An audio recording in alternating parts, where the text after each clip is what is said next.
ನಮಸ್ಕಾರ. ಸಿಟಿವಿ ನ್ಯೂಸ್ಗೆ ಸ್ವಾಗತ. ನಾನು ದೀಪಿಕಾ ಮಂಜುನಾಥ್. ಮೊದಲಿಗೆ ಮುಖ್ಯಾಂಶಗಳು.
ವಿವರ. ಒಂದೆಡೆ ವಿಪರೀತ ಚಳಿ, ಮತ್ತೊಂದೆಡೆ ವಿಪರೀತ ಮಂಜು. ದಟ್ಟವಾಗಿ ಕವಿದ ಮಂಜಿನಿಂದ ಬೆಳಗಿನ ಜಾವ ವಾಹನ ಸವಾರರು ಪರದಾಡುತ್ತಿದ್ದಾರೆ. ಇನ್ನು ವಾಹನ ದಟ್ಟಣೆಗೆ ಖ್ಯಾತಿಯಾಗಿರುವ ಬೆಂಗಳೂರು ಹೈದರಾಬಾದ್ ರಾಷ್ಟ್ರೀಯ ಹೆದ್ದಾರಿಯಲ್ಲಿ ಸಮರ್ಪಕವಾಗಿ ಹೆದ್ದಾರಿ ಕಾಣದೆ ವಾಹನ ಸವಾರರು ಪರದಾಟ ನಡೆಸಿದ್ರೆ, ಮತ್ತೊಂದೆಡೆ ಗಂಟೆಗೊಂದು ವಾಹನಗಳ ಅಪಘಾತಗಳು ನಡೆಯುತ್ತಿವೆ. ಈ ಕುರಿತು ಒಂದು ವರದಿ.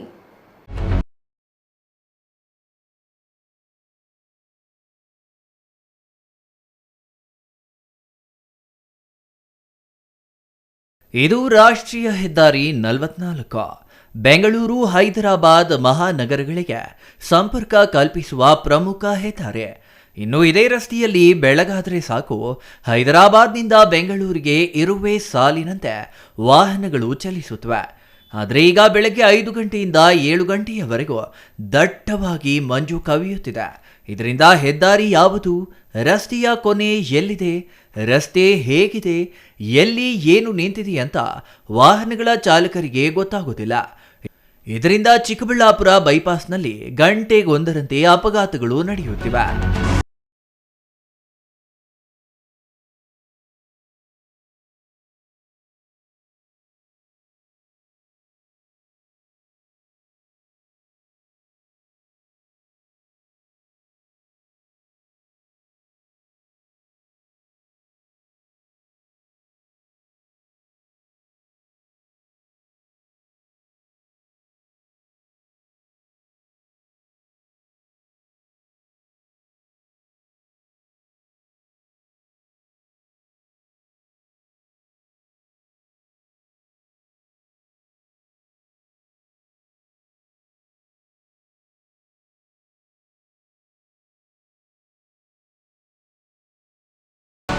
ಇನ್ನು ನಡು ರಸ್ತೆಯಲ್ಲಿ ವಾಹನಗಳು ಕೆಟ್ಟು ನಿಂತಿರುವುದು ಗೊತ್ತಾಗದೆ ಪದೇ ಪದೇ ಅಪಘಾತಗಳು ಆಗ್ತಿವೆ.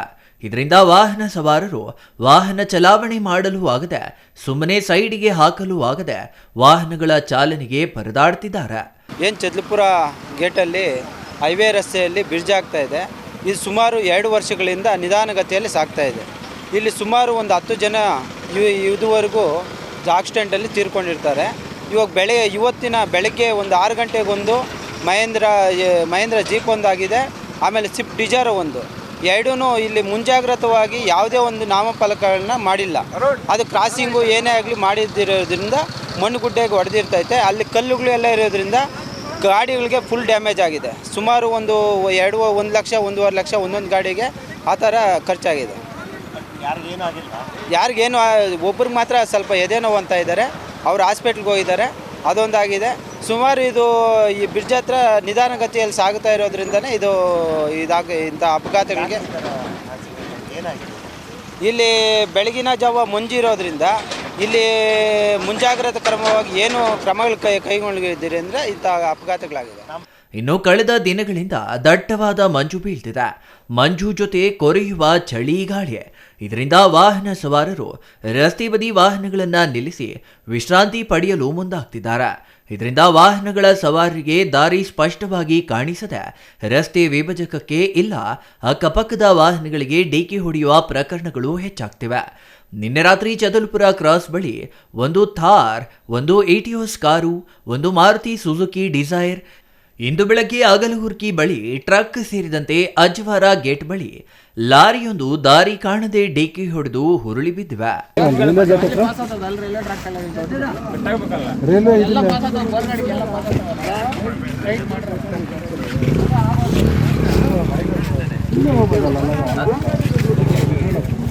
ಕಲ್ಯಾಣ ಅಂತ ಬಾಯಪ್ಪಲಿಂದ ಬೆಂಗಳೂರು ಹೋಗ್ತಾ ಇದ್ದೆ.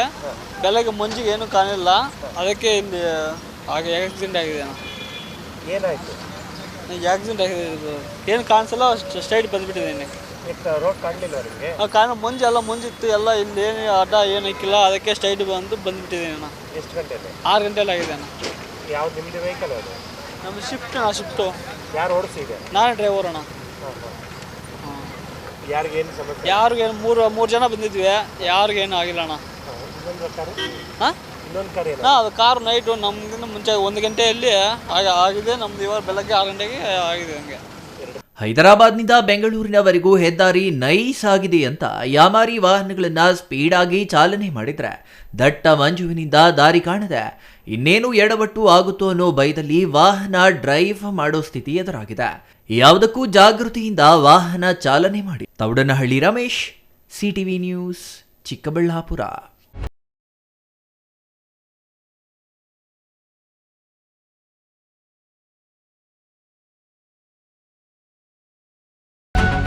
ಚಿಕ್ಕಬಳ್ಳಾಪುರ ಜಿಲ್ಲೆಯ ಸಾರ್ವಜನಿಕರೇ ಹಾಗೂ ಜಿಲ್ಲಾ ಕಚೇರಿಯ ಅಧಿಕಾರಿಗಳು, ಸಿಬ್ಬಂದಿ ವರ್ಗ ಸೇರಿದಂತೆ ಹುಷಾರ್. ಡಿಸೆಂಬರ್ 12ರಿಂದ ಜಿಲ್ಲಾಧಿಕಾರಿ ಕಚೇರಿಯಲ್ಲಿ ಕೆಲಸ ಇದ್ರೆ ಜೊತೆಯಲ್ಲಿ ಹೆಲ್ಮೆಟ್ ಹಾಗೂ ವಾಹನದ ದಾಖಲೆಗಳು ಇಟ್ಟುಕೊಂಡು ಬನ್ನಿ. ಹಾಗೆ ಬಂದರೆ ಒಳಗೆ ಪ್ರವೇಶ ನಿರ್ಬಂಧಿಸಿದಲ್ಲದೆ ದಂಡ ಕಟ್ಟಬೇಕಾಗುತ್ತದೆ ಎಂದು ಸಿಇಒ ಡಾಕ್ಟರ್ ನವೀನ್ ಭಟ್ ಎಚ್ಚರಿಕೆ ನೀಡಿದರು.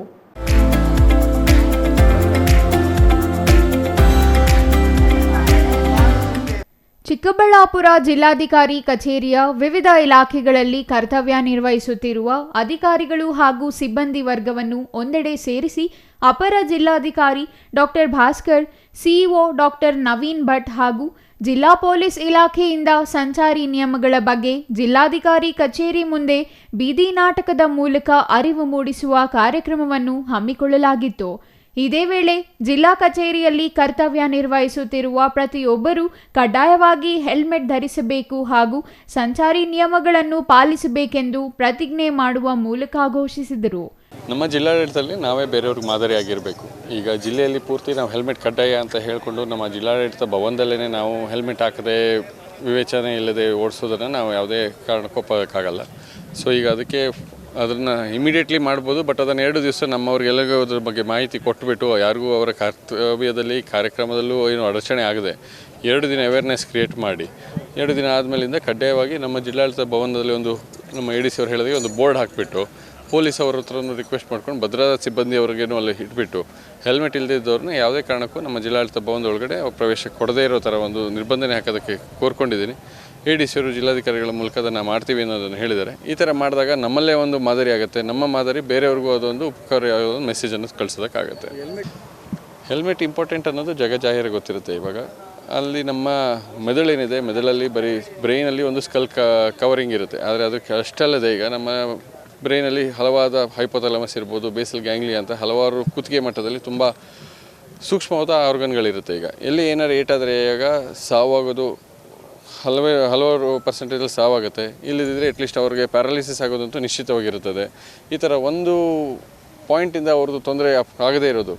ಅದೇ ಇನ್ನೊಂದು ನೋಡಿದಾಗ ನಾವು ಯಾರು 80 ಸ್ಪೀಡ್ 90 ಸ್ಪೀಡಲ್ಲಿ ಇದ್ದವರು ಈಗ ಹೆಲ್ಮೆಟ್ ಹಾಕ್ಕೊಂಡು ಅವ್ರಿಗೆ ಏನಾದ್ರು ಆಕ್ಸಿಡೆಂಟ್ ಆದ್ರೂ ಕೈಕಾಲು ಮೂಳೆ ಫ್ರ್ಯಾಕ್ಚರ್ ಆಗ್ಬೋದು, ಬಟ್ ಅವರು ಜೀವಂತವಾಗಿರ್ತಾರೆ. ಆ ಫ್ರ್ಯಾಕ್ಚರ್ 1-2 ತಿಂಗಳಲ್ಲಿ ಗುಣ ಆಗಿಬಿಟ್ಟು ಅವ್ರು ವಾಪಸ್ ನಡೆಯೋ ಥರನೂ ಹಾಗೆ ಆಗುತ್ತೆ. ಸೊ ಇದಕ್ಕೋಸ್ಕರ ಇದು ನಾವು ಮಾಡ್ತಿರೋ ಸಾರ್ವಜನಿಕರ ಉದ್ದೇಶಕ್ಕೆ, ಅವರ ಉಪಯೋಗಕ್ಕೋಸ್ಕರ. ಸೊ ಅವರು ಇದನ್ನೇನು ನಮ್ಮ ಹೇರ್ ಸ್ಟೈಲ್ ಹಾಳಾಗುತ್ತೆ, ನಮ್ಮ ಕೂದಲು ಉದುರೋಗ್ತಾ ಇದೆ ಆ ಥರ ಒಂದು ಕ್ಷುಲ್ಲಕ ರೀಸನ್ ಹೇಳಿದೆ ತಲೆಯನ್ನು ಉಳಿಸ್ಕೊಳ್ಳೋದಕ್ಕೋಸ್ಕರ ಎಲ್ಲರೂ ಹೆಲ್ಮೆಟನ್ನು ಬಳಸಬೇಕಾಗಿ ನಾನು ಈ ಮೂಲಕ ತಮ್ಮನ್ನು ಕೋರ್ಕೊಳ್ತೇನೆ.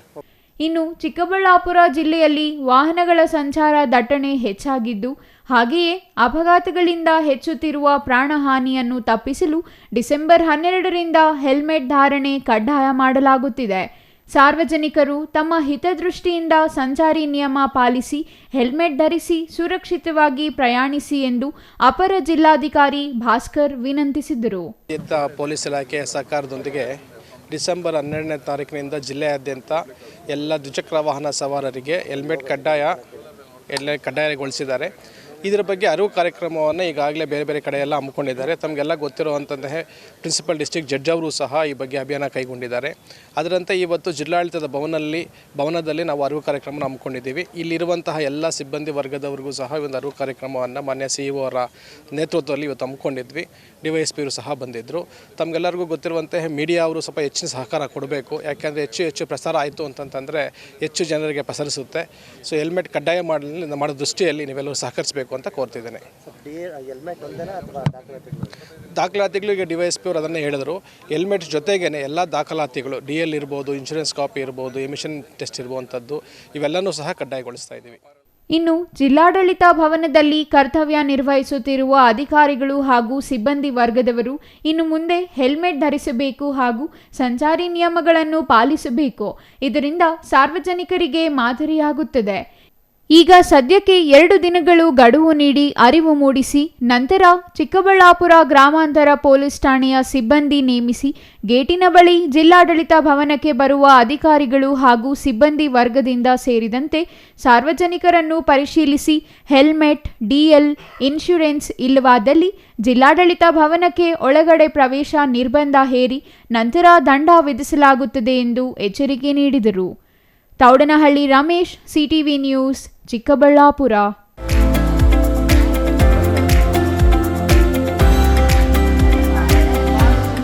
ಚಿಕ್ಕಬಳ್ಳಾಪುರ ಜಿಲ್ಲೆಯಲ್ಲಿ ಸಂಚಾರಿ ಪೊಲೀಸರು ಮತ್ತು RTO ಇನ್ಸ್ಪೆಕ್ಟರ್ಗಳು ಸಂಪೂರ್ಣ ನಿಷ್ಕ್ರಿಯರಾಗಿದ್ದಾರೆ. ಕಳೆದ 2-3 ದಿನಗಳಿಂದ ಹೆಲ್ಮೆಟ್ ಕಡ್ಡಾಯದ ಮೇಲೆ ಗಮನ ಕೇಂದ್ರೀಕರಿಸಿರುವ ಸಂಚಾರಿ ಪೊಲೀಸರು ಆಟೋಗಳಲ್ಲಿ ಯದ್ವಾ ತದ್ವಾ ಜನರನ್ನು ತುಂಬಿ ಸಾಗಿಸುತ್ತಿದ್ದರೂ ಅತ್ತ ತಿರುಗಿಯೂ ನೋಡುತ್ತಿಲ್ಲ. ಇದರಿಂದ ಅಮಾಯಕರ ಜೀವಗಳಿಗೆ ಕುತ್ತು ಬಂದಿದೆ. ಈ ಕುರಿತು ಒಂದು ವರದಿ ಇಲ್ಲಿದೆ.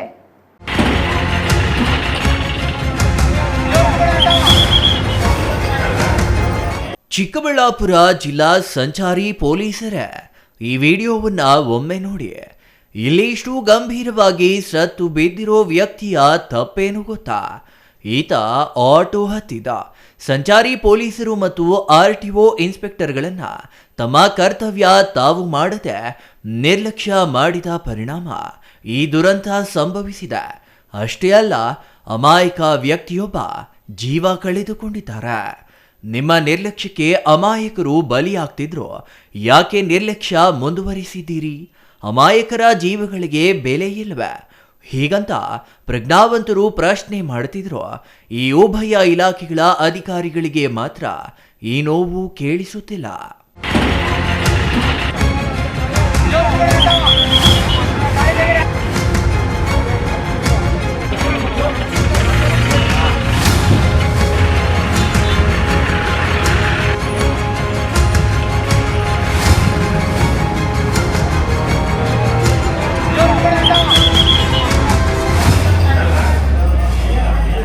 ಈ ಸಂಚಾರಿ ಪೊಲೀಸರು ಮತ್ತು RTO ಇನ್ಸ್ಪೆಕ್ಟರ್ಗಳ ನಿರ್ಲಕ್ಷ್ಯ ಎಷ್ಟಿದೆ ಎಂದರೆ, ಸಂಚಾರಿ ಪೊಲೀಸ್ ಠಾಣೆ ಮತ್ತು RTO ಕಚೇರಿ ಮಧ್ಯದಲ್ಲಿಯೇ ರಾಷ್ಟ್ರೀಯ ಹೆದ್ದಾರಿ ಹಾದು ಹೋಗಿದೆ. ಇದೇ ಹೆದ್ದಾರಿ ಮೂಲಕ ಪ್ರತಿನಿತ್ಯ ಪ್ರತಿ ಕ್ಷಣ ಕುರಿಗಳನ್ನ ತುಂಬಿದಂತೆ ಜನರನ್ನ ತುಂಬಿಕೊಂಡು ಆಟೋಗಳು ಸಾಕ್ತಿದ್ರು. ಈ ಇಬ್ಬರು ಅಧಿಕಾರಿಗಳು ಅತ್ತ ತಿರುಗಿಯೂ ನೋಡಲ್ಲ. ಈಶಾ, ಮುದ್ದೇನಹಳ್ಳಿ, ನಂದಿಬೆಟ್ಟ ಸೇರಿದಂತೆ ಜಿಲ್ಲಾ ಕೇಂದ್ರದಲ್ಲಿರುವ ಪ್ರಮುಖ ಪ್ರವಾಸಿ ಕೇಂದ್ರಗಳಿಗೆ ಆಟೋಗಳಲ್ಲಿ 10 ಮಂದಿಯನ್ನ ತುಂಬಿಕೊಂಡು ಸಾಕ್ತಿದ್ರು. ತಮಗೂ ಇದಕ್ಕೂ ಸಂಬಂಧವೇ ಇಲ್ಲ ಎನ್ನುವಂತೆ ಇವರಿಬ್ಬರು ವರ್ತಿಸುತ್ತಿದ್ದಾರೆ. ಈ ಅಧಿಕಾರಿಗಳ ನಿರ್ಲಕ್ಷ್ಯದ ಪರಿಣಾಮ ಆಟೋ ಚಾಲಕನೊಬ್ಬ ಅಜಾಗರೂಕತೆಯಿಂದ ಆಟೋ ಚಾಲನೆ ಮಾಡಿ ಅಪಘಾತ ಮಾಡಿದ್ದಾನೆ. ಈ ಅಪಘಾತದಲ್ಲಿ ನೆರೆಯ ಆಂಧ್ರಪ್ರದೇಶದ ಹಿಂದೂಪುರ ಮಂಡಲಂ ಚೆಲುವೆಂದುಲಾ ಗ್ರಾಮದ ನಿವಾಸಿ 68 ವರ್ಷದ ವ್ಯಕ್ತಿಯೊಬ್ಬರು ಸ್ಥಳದಲ್ಲೇ ಮೃತಪಟ್ಟಿದ್ದಾರೆ. ಆಟೋದಲ್ಲಿದ್ದ ಇನ್ನು ಹಲವರು ಗಾಯಗೊಂಡಿದ್ದು ಅವರನ್ನ ಸಾರ್ವಜನಿಕ ಆಸ್ಪತ್ರೆಗೆ ರವಾನಿಸಲಾಗಿದೆ. ಇನ್ನು ಬಾಗೇಪಲ್ಲಿ ಪಟ್ಟಣ ಹೊರವಲಯದ ರಾಷ್ಟ್ರೀಯ ಹೆದ್ದಾರಿ 44ರ ಶ್ರೀ ಸತ್ಯಸಾಯಿ ವಿದ್ಯಾನಿಕೇತನ ಮುಂಭಾಗದ ತಿರುವಿನಲ್ಲಿ ಅಪಘಾತ ಸಂಭವಿಸಿದ್ದು, ಸುಂಕಲಮ್ಮ ದೇವಾಲಯದ ಕಡೆಯಿಂದ ಬರ್ತಿದ್ದ ಆಟೋದಲ್ಲಿ ಸುಮಾರು 10 ಜನರನ್ನ ತುಂಬಿಕೊಂಡು ಬರುತ್ತಿದ್ದ ಆಟೋ ತಿರುವು ಪಡೆಯಲು ಪ್ರಯತ್ನಿಸುತ್ತಿದ್ದಾಗ ನಾರೇಪಲ್ಲಿ ಟೋಲ್ ಕಡೆಯಿಂದ ವೇಗವಾಗಿ ಬರ್ತಿದ್ದ ಲಾರಿ ಆಟೋಗೆ ಡಿಕ್ಕಿ ಹೊಡೆದಿದೆ. ಲಾರಿ ಹೊಡೆದ ರಭಸಕ್ಕೆ ಆಟೋ ಪಲ್ಟಿ ಹೊಡೆದು ಬೆಂಗಳೂರು ಕಡೆಯಿಂದ ಬರ್ತಿದ್ದ ಆಂಧ್ರ ಬಸ್ಸಿಗೆ ಆಟೋ ಡಿಕ್ಕಿ ಹೊಡೆದಿದೆ. ಇದರಿಂದ ಆಟೋದಲ್ಲಿ ಪ್ರಯಾಣಿಸುತ್ತಿದ್ದ 10 ಜನರಲ್ಲಿ 68 ವರ್ಷದ ಒಬ್ಬ వ్యక్తి ಸ್ಥಳದಲ್ಲೇ మృతపట్టిದ್ದಾರೆ. లారీ ఇక్కడ నుంచి వచ్చినవుడా వెనక నుంచి వచ్చినవుడా? ముందర నుంచి వచ్చే అటు మీరు పక్కకి తిప్పినాడు, కుడి పక్కకి తిప్పినాడు. లారీ వాడు కూర్చుంది, అది బస్ కింద పట్ట పడింది. మిగతా వాళ్ళంతా పల్లె, మిగతా వాళ్ళు ఆటోలో వాళ్ళకి కాదు కిందకి పడలే, ఆటోలో ఉన్నారు. ఆటోలో ఉన్నింటి ఏనికి ఇబ్బంది లేదు, ఎగిరి పడినారు. ఇంకా ఇద్దరు పోయిందంటే హాస్పిటల్ తెలియదు ఎవరు. ಇನ್ನು ಅಪಘಾತ ಮಾಡಿದ ಆಟೋ ಚಾಲಕನಿಗೆ ಚಾಲನಾ ಪರವಾನಗಿಯೇ ಇಲ್ಲವಂತೆ. ಅಷ್ಟೇ ಅಲ್ಲ, ಆಟೋಗೆ ಇನ್ಶೂರೆನ್ಸ್ ಮುಕ್ತಾಯವಾಗಿ 1 ವರ್ಷವಾಗಿದೆ. ಎಫ್ಸಿ ಅವಧಿ ಮುಗಿದು 1 ವರ್ಷವಾಗಿದೆ. ದಾಖಲೆಗಳಿಲ್ಲದೆ, ಚಾಲನಾ ಪರವಾನಗಿಯೂ ಇಲ್ಲದೆ, ಚಾಲಕ ಸಮವಸ್ತ್ರವನ್ನು ಧರಿಸದೆ ಆಟೋ ಓಡಿಸುತ್ತಿದ್ರು. ಸಂಚಾರಿ ಪೊಲೀಸರಾಗಲಿ ಆರ್ಟಿಒ ಇನ್ಸ್ಪೆಕ್ಟರ್ಗಳಾಗಲಿ ಆಟೋದತ್ತ ತಿರುಗಿಯೂ ನೋಡಿಲ್ಲ. ಪರಿಣಾಮ ಇಂದು ಅಮಾಯಕ ವ್ಯಕ್ತಿಯೊಬ್ಬರು ಮೃತಪಟ್ಟಿದ್ದು ಅವರ ಜೀವಕ್ಕೆ ಬೆಲೆ ಇಲ್ಲದಂತಾಗಿದೆ. ಇನ್ನು ಅಪಘಾತದಲ್ಲಿ ಗಾಯಗೊಂಡ ಗಾಯಾಳುಗಳನ್ನು ಆಂಬ್ಯುಲೆನ್ಸ್ ಮೂಲಕ ಬಾಗೇಪಲ್ಲಿ ಸಾರ್ವಜನಿಕ ಆಸ್ಪತ್ರೆಗೆ ರವಾನಿಸಲಾಗಿದ್ದು, ತೀವ್ರ ಪೆಟ್ಟಾಗಿರುವವರನ್ನ ಹೆಚ್ಚಿನ ಚಿಕಿತ್ಸೆಗಾಗಿ ಜಿಲ್ಲಾಸ್ಪತ್ರೆಗೆ ಕಳುಹಿಸಲಾಗಿದೆ. ಇನ್ನು ಅಪಘಾತ ಸ್ಥಳಕ್ಕೆ ಭೇಟಿ ನೀಡಿದ ಬಾಗೇಪಲ್ಲಿ ಪೊಲೀಸರು ಪರಿಶೀಲನೆ ನಡೆಸಿ ಪ್ರಕರಣ ದಾಖಲು ಮಾಡಿಕೊಂಡಿದ್ದಾರೆ. KSRTC డ్రైవరు, నేను బెంగళూరు నుంచి అనంతపురం పోతాను. నా ముందర ఆటో ఆ సర్కిల్లో ఎక్సెల్ వచ్చింది సార్, లెఫ్ట్ సైడ్ నుంచి రైట్కి కట్టింది. నేను ఏం చేశానంటే అది ఎక్సెల్ తగులుతుందని చెప్పి నేను బస్సు రైట్ సైడ్ పోయినా. అప్పటికే ఒక ఆటో అవతలకి క్రాష్ అవుతాండే. క్రాష్ అయ్యేటప్పుడు లారీ వచ్చి, అది క్రాష్ కాలేకపోయింది ఆటో, లారీ వచ్చి కొట్టింది. కొడితే ఆటో వచ్చి నా బస్సు తగిలింది. మరి ఏం జరిగిందో ఇంకా నాకైతే ఏం తెలియదు సార్. నేను అప్పుడు దిగి చూస్తే అంతా చిల్లబల్ల అయిండే. ఇంకా పోలీసు వాళ్ళు వచ్చినారు, ఫోటోలు గిట్టలు తీసుకున్నారు. మా బండి తీసుకుని పోయి వాళ్ళే స్టేషన్ కాడ పెట్టుకున్నారు. లారీ డ్రైవర్ లేడు, లారీ కూడా వాళ్ళే తెచ్చి పెట్టుకున్నారు. News bureau, CTV news, Chikkaballapur.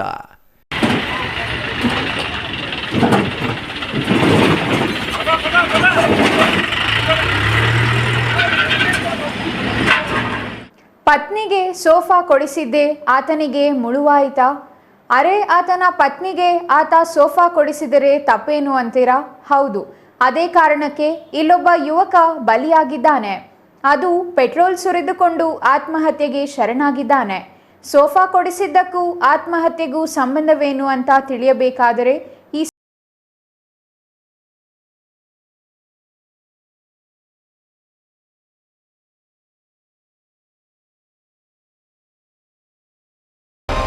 ಪತ್ನಿಗೆ ಸೋಫಾ ಕೊಡಿಸಿದ ಕಾರಣಕ್ಕೆ ಯುವಕನೊಬ್ಬ ಆತ್ಮಹತ್ಯೆ ಮಾಡಿಕೊಂಡಿರುವ ಘಟನೆ ಗುಡಿಬಂಡೆ ತಾಲೂಕಿನ ಹಂಪಸಂದ್ರ ಗ್ರಾಮದಲ್ಲಿ ನಡೆದಿದೆ.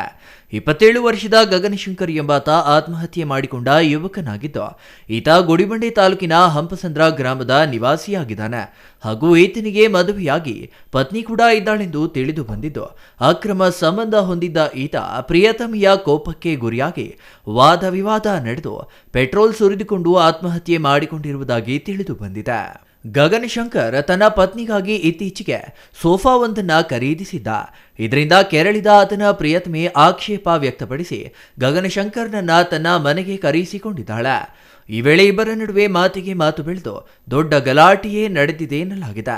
ಇನ್ನು ಗಲಾಟೆಯ ಭರದಲ್ಲಿ ಗಗನಶಂಕರ್ ಬೆಂಕಿಗೆ ಆಹುತಿಯಾಗಿದ್ದು ಗಂಭೀರವಾಗಿ ಸುಟ್ಟು ಕರಕಲಾಗಿದ್ದ.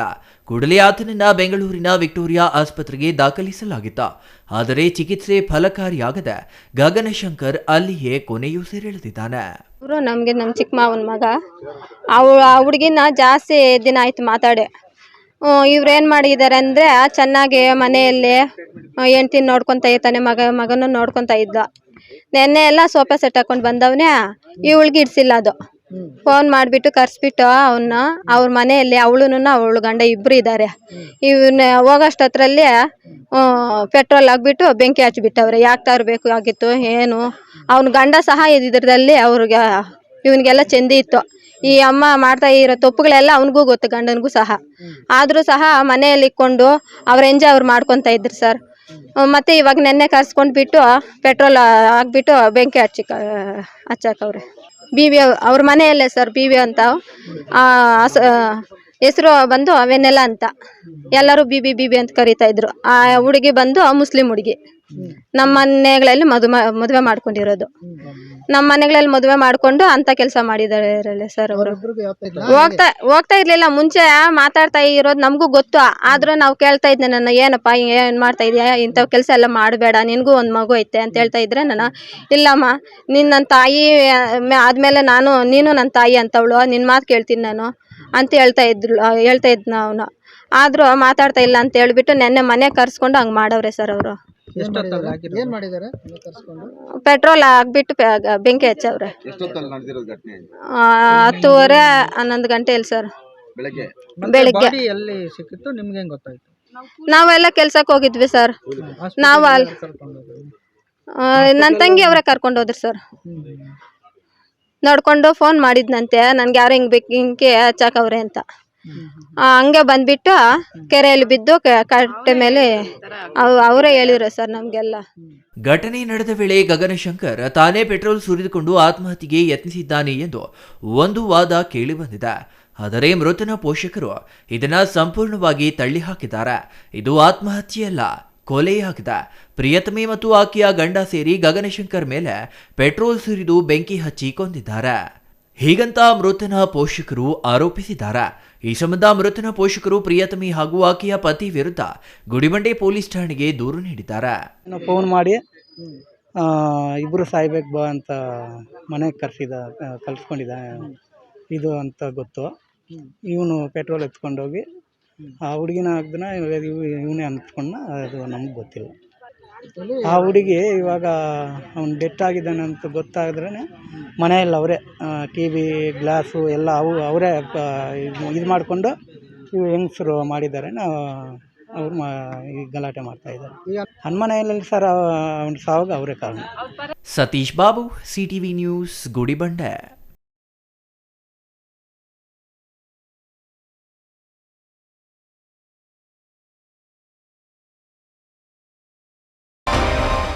ಚಿಕ್ಕಬಳ್ಳಾಪುರ ಜಿಲ್ಲೆ ವ್ಯಾಪ್ತಿಯಲ್ಲಿ ಉತ್ತಮ ಹಾಲು ಉತ್ಪಾದನೆ ಆಗುತ್ತಿದ್ದು, ನಂದಿನಿ ಹಾಲು ಮತ್ತು ಇತರೆ ಉತ್ಪನ್ನಗಳಿಗೆ ಉತ್ತಮ ಮಾರುಕಟ್ಟೆ ವಿಸ್ತಾರಗೊಳ್ಳುತ್ತಿದೆ ಎಂದು ಪ್ರಾಥಮಿಕ ಕೃಷಿ ಮತ್ತು ಸಹಕಾರ ಬ್ಯಾಂಕ್ ಅಧ್ಯಕ್ಷ ಬಂಕ್ ಮುನಿಯಪ್ಪ ಹೇಳಿದರು.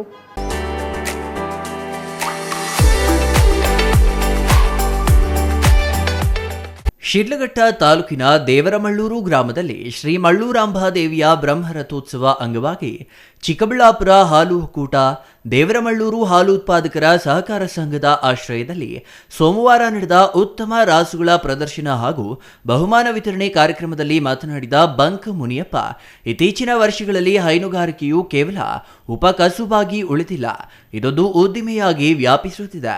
ಹಾಗಾಗಿ ನೂತನ ತಂತ್ರಜ್ಞಾನವನ್ನ ಬಳಸಿಕೊಂಡು ಹೈನುಗಾರಿಕೆಯನ್ನ ಕೈಗೊಂಡು ಹೆಚ್ಚು ಆದಾಯ ಗಳಿಸಬೇಕೆಂದು ರೈತರಿಗೆ ತಿಳಿಸಿದ್ರು. ಆಗೋದಿಲ್ಲ ಚೀಮೂಲಾದ್ರೆ ಅಂತ ಇತ್ತು, ಆದ್ರೆ ಇವತ್ತು ಮಾರ್ಕೆಟಿಂಗು ಬಹಳ ಚೆನ್ನಾಗಿ ಹೋಗ್ತಾ ಇದೆ. ಯಾಕಂದ್ರೆ ನಮ್ಮ ಹೊಂದ್ಕೊಳ್ಳೋದಕ್ಕೆ ನಮ್ಮ ಆಂಧ್ರ ಪ್ರದೇಶ, ಹೈದರಾಬಾದ್ಗೆ ಹೋಗ್ತಾ ಇದೆ. ಅದರಿಂದ ಮಾರ್ಕೆಟಿಂಗು ಆಗ್ತದೆ. ಅದರಿಂದ ಇವತ್ತು ರೈತ ಬಾಂಧವರು, ನಮ್ಮ ರಾಮಣ್ಣವರು, ಶ್ರೀನಿವಾಸ್ ಅವರು ಹೇಳ್ದಂಗೆ ಹೆಚ್ಚಿಗೆ ಹಸುಗಳನ್ನ ಇಟ್ಕೊಂಡು ಸಾಕಾಣಿಕೆ ಮಾಡಿ, ಯಾಕಂದ್ರೆ ಅದರಿಂದ ಏನೇನು ಉಪಯೋಗಗಳಾಗ್ತದೆ ಅಂತ ಈಗಾಗಲೇ ರಾಮಣ್ಣವರು ರೈತರು ಬಹಳ ವಿಶದವಾಗಿ ಹೇಳಿದ್ರು. ಕೋಚಿಮೂಲ್ ಮಾಜಿ ನಿರ್ದೇಶಕ ಆರ್ ಶ್ರೀನಿವಾಸ್ ಮಾತನಾಡಿ, ನಮ್ಮಲ್ಲಿ ಬಹುತೇಕ ರೈತರು ರೇಷ್ಮೆ ಕೃಷಿ ಹಾಗೂ ಕೃಷಿಯ ಜೊತೆಗೆ ಹೈನುಗಾರಿಕೆಯನ್ನ ಉಪಕಸುಬನ್ನಾಗಿ ಕೈಗೊಂಡಿದ್ದಾರೆ.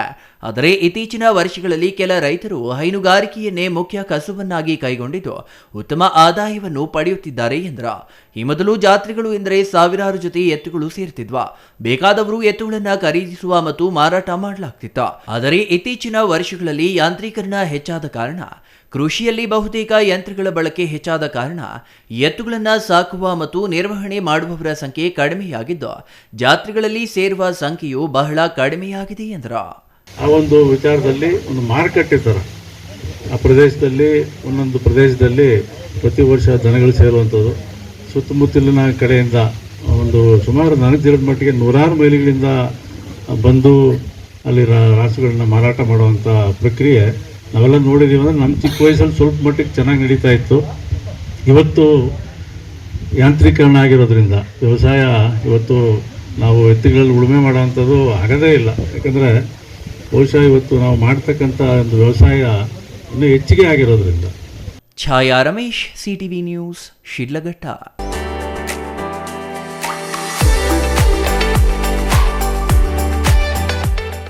ಕೆಲಸದ ಸ್ಥಳಗಳಲ್ಲಿ ಮಹಿಳೆಯರ ಮೇಲಿನ ಲೈಂಗಿಕ ದೌರ್ಜನ್ಯ ತಡೆ ಕಾಯ್ದೆ ಸಮರ್ಪಕ ಅನುಷ್ಠಾನಕ್ಕೆ ತರಲು ಆಂತರಿಕ ದೂರು ಸಮಿತಿ ಕಡ್ಡಾಯವಾಗಿ ಸ್ಥಾಪಿಸಬೇಕೆಂದು ಎಜಿ ಸುಧಾಕರ್ ಚಿಕ್ಕಬಳ್ಳಾಪುರ ಜಿಲ್ಲೆಯ ಮಹಿಳಾ ಸಾಂತ್ವನ ಕೇಂದ್ರ ಬಾಗೇಪಲ್ಲಿ ಸದಸ್ಯರು ಸೂಚಿಸಿದರು.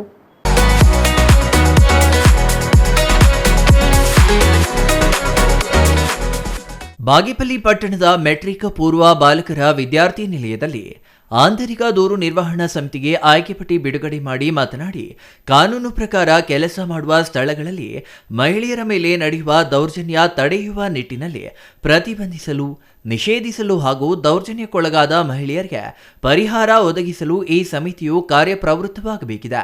ದೂರುದಾರರಿಗೆ ಪರಿಹಾರ ನೀಡುವುದು ಹಾಗೂ ಕೆಲಸದ ಸ್ಥಳದಲ್ಲಿ ದುಡಿಯುವ ಮಹಿಳೆಯರಿಗೆ ಭದ್ರತೆ ನೀಡುವುದು ಈ ಸಮಿತಿಯ ಕರ್ತವ್ಯವಾಗಿರುತ್ತದೆ ಎಂದರು. ಪೊಲೀಸರು ಅಂಕಿಅಂಶಗಳನ್ನ ಹೇಳೋ ಪ್ರಕಾರ ಪ್ರತಿ 3 ನಿಮಿಷ ಕೂಡ ಒಂದು ದೌರ್ಜನ್ಯ ಹೆಣ್ಣುಮಕ್ಕಳ ಮೇಲೆ ನಡೀತಾ ಇದೆ ಭಾರತ ದೇಶದಲ್ಲಿ. ನಾವೇನಂತೀವಿ, ಸಾಕಷ್ಟು ಸಾರಿ ನಮ್ಮ ಸಾಂತ್ವನ ಕೇಂದ್ರಗಳಿಗೆ ಬಹಳಷ್ಟು ಹೆಣ್ಣುಮಕ್ಕಳು ಬರ್ತಾರೆ. ನನ್ನ ಗಂಡ ಹೊಡಿತಾನೆ, ಕುಡಿತಾನೆ, ಬೇರೆಯವ್ರ ಜೊತೆ ಸವಾಸ ಇಟ್ಕೊಂಡಿದ್ದಾನೆ, ನನಗೆ ತಂದಾಕೋದಿಲ್ಲ, ಊಟ ಕೊಡೋದಿಲ್ಲ, ಸಿಕ್ಕಾಪಟ್ಟೆ ಬೈತಾನೆ, ಇವೆಲ್ಲ ಹೇಳ್ಕೊಂಡು ಬರ್ತಾರೆ. ನಾವು ಅದನ್ನ ಸ್ವಲ್ಪ ಸೀರಿಯಸ್ ಆಗಿ ತೆಗೆದುಕೊಂಡಾಗ ಆಕೆಗೆ ಏನಾದ್ರೂ ನ್ಯಾಯ ಮಾಡಬೇಕು ಅಂತ ಹೇಳಿ ಪೊಲೀಸ್ ಅವ್ರಿಗೆ ಅದು ಇದು ಹೇಳಿ ಅವ್ರ ಮೇಲೆ ಕೇಸ್ ರಿಜಿಸ್ಟರ್ ಮಾಡೋದಕ್ಕೆ ಹೋದಾಗ ಮತ್ತೆ ಅದೇ ಹೆಣ್ಣು ಬರ್ತಾಳೆ, ಪೊಲೀಸ್ ಅವ್ರು ಬೇಡ ಸರ್, ಅಲ್ಲಿ ಕರ್ಕೊಂಡೋಗಿ ನನ್ನ ಗಂಡನ ಮತ್ತೆ ಹೊಡೆದಾಕ್ ಬಿಡ್ತಾರೆ, ಏನೋ ತಪ್ಪು ಮಾಡಿದಾನೆ, ನೆಕ್ಸ್ಟ್ ಟೈಮ್ ಸರೋಗ್ತಾನೆ, ಬಿಟ್ಬಿಡಿ ಸರ್ ಅಂತ ಕೇಳ್ತಾರೆ ನಾವು. ಯಾಕೆ ಅಂತಂದ್ರೆ ನಿಮಗೆ ನಾಳೆ ಬೆಳಗ್ಗೆ ಆತನ ಬಿಟ್ರೆ ಜೀವನ ಮಾಡೋಕೆ ಕಷ್ಟ ಆಗ್ತದೆ. ಗಂಡ ಅನ್ನೋದು ಇಲ್ಲ ಅಂತಂದ್ರೆ ನಮ್ಗೆ ಎಲ್ಲೋ ಒಂದ್ ಕಡೆ ಸಮಸ್ಯೆ ಆಗ್ತದೆ, ಅಥವಾ ಅವನ ಆಸರೆ ಇಲ್ಲ ಅಂತಂದ್ರೆ ನಾವು ಹೊರಗಡೆ ಹೋಗಿ ಬದುಕಲಿಕ್ಕೆ ಸಾಧ್ಯ ಆಗೋದಿಲ್ಲ. ಇಂಥ ಒಂದು ಪರಿಸ್ಥಿತಿಯಲ್ಲಿ ನಾವು ಹೆಣ್ಮಕ್ಳು ಬದುಕ್ತಾ ಇದ್ದೀವಿ. ಹಾಗಾಗಿ ಅದನ್ನ ಹೋಗ್ಲಾಡಿಸ್ಬೇಕು. ಇತ್ತೀಚೆಗೆ ಎಲ್ಲಾ ಕ್ಷೇತ್ರಗಳಲ್ಲೂ ಮಹಿಳೆಯರ ಮೇಲೆ ದೌರ್ಜನ್ಯ ಹೆಚ್ಚಾಗುತ್ತಿದ್ದು, ಈ ಆಂತರಿಕ ದೂರು ಸಮಿತಿ ರಚಿಸಲಾಗಿದೆ. ಕೆಲಸ ಮಾಡುವ ಸ್ಥಳಗಳಲ್ಲಿ ಯಾವುದೇ ರೀತಿಯ ಅಭದ್ರತೆ ಅನಿಸಿದ್ರೆ ಕೂಡಲೇ ಈ ಸಮಿತಿಗೆ ದೂರು ನೀಡಬಹುದು ಎಂದರು. ಬಿಎಸ್ ಕವಿತಾ ಅಧ್ಯಕ್ಷೆ, ನಿಲಯ ಪಾಲಕರು ಬಾಗೇಪಲ್ಲಿ ಟೌನ್, ರತ್ನಮಾಲಾ ಎನ್ ಕಾರ್ಯದರ್ಶಿ, ಸದಸ್ಯರು ನಿಲಯ ಪಾಲಕರು ಬಾಗೇಪಲ್ಲಿ, ಎಜಿ ಸುಧಾಕರ್ ಹಿರಿಯ ವಕೀಲರು ಬಾಗೇಪಲ್ಲಿ, ಸುಮಿತ್ರಾ ಎಸ್ ಸದಸ್ಯರು, ಅಲವೇಲಮ್ಮ, ಲಕ್ಷ್ಮೀ ನರಸಮ್ಮ ಸದಸ್ಯರಾಗಿ ಆಯ್ಕೆಯಾಗಿದ್ದಾರೆ. Ganesh R, CTV news, Bagepalli.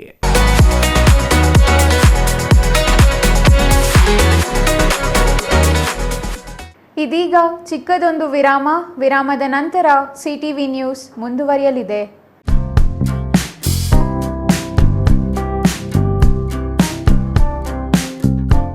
ಅಸ್ತ್ರ ಕ್ಲಿನಿಕ್, ನೋವು ನಿವಾರಣೆ ಮತ್ತು ಕ್ಷೇಮ clinic, opposite to railway station, Chamarajpet, Chikkaballapur town. Mobile ಸಂಖ್ಯೆ 8310196623. ಚಿಕ್ಕಬಳ್ಳಾಪುರದಲ್ಲಿ 5 ವರ್ಷಗಳಿಂದ ಉತ್ತಮ ಸೇವೆಯನ್ನ ನೀಡುತ್ತಿದೆ ಅಸ್ತ್ರ ಕ್ಲಿನಿಕ್. ನಿಮಗೆ ಯಾವುದೇ ರೀತಿಯ ನೋವುಗಳಿರಲಿ ಒಮ್ಮೆ ಭೇಟಿ ಕೊಡಿ ಅಸ್ತ್ರ ಕ್ಲಿನಿಕ್ಗೆ. ಡಾಕ್ಟರ್ ಶ್ರವಣ್ ಕುಮಾರ್ ಅವರು ಯಾವುದೇ ಶಸ್ತ್ರಚಿಕಿತ್ಸೆ ಇಲ್ಲದೆ ಆಧುನಿಕ ರೀತಿಯ ಚಿಕಿತ್ಸೆಯನ್ನ ನೀಡುತ್ತಾರೆ. ನಮ್ಮಲ್ಲಿ ಲಭ್ಯವಿರುವ ಚಿಕಿತ್ಸೆಗಳು: ಸ್ಕ್ಯಾನಿಂಗ್ ಮೂಲಕ ನಿಮ್ಮ ನೋವನ್ನು ಪತ್ತೆ ಹಚ್ಚಿ ಇಂಜೆಕ್ಷನ್ ಮೂಲಕ ನೋವು ನಿವಾರಣೆ ಮಾಡುತ್ತಾರೆ. ಯಾವುದೇ ಹಳೆಯ ನೋವುಗಳಿರಲಿ ಇಲ್ಲಿದೆ ಸೂಕ್ತವಾದ ಚಿಕಿತ್ಸೆ. ರೀಜನರೇಟಿವ್ ಥೆರಪಿ, ಕೀಲು ನೋವು, ಸಂಧಿವಾತ, migraine, cancer, frozen shoulder, sciatica, ನರಗಳ ದೌರ್ಬಲ್ಯ ರೋಗಗಳಿಗೆ ಸೂಕ್ತ ಚಿಕಿತ್ಸೆ ಪಡೆಯಬಹುದು. Integrative medicine, physiotherapy and wellness, weight management, nutrition treatment ಲಭ್ಯವಿದೆ. ಸೂಕ್ತವಾದ ಚಿಕಿತ್ಸೆಗಾಗಿ ನೀವು ಅಲ್ಲಿ ಇಲ್ಲಿ ಅಲಿಯಬೇಕಿಲ್ಲ. ಒಮ್ಮೆ ಭೇಟಿ ಕೊಡಿ ನಮ್ಮ ಅಸ್ತ್ರ ಕ್ಲಿನಿಕ್ಗೆ. ಅಸ್ತ್ರ ಕ್ಲಿನಿಕ್ ನೋವು ನಿವಾರಣೆ ಮತ್ತು ಕ್ಷೇಮ clinic opposite railway station Chamarajpet Chikkaballapur town. Mobile ಸಂಖ್ಯೆ 8310196623.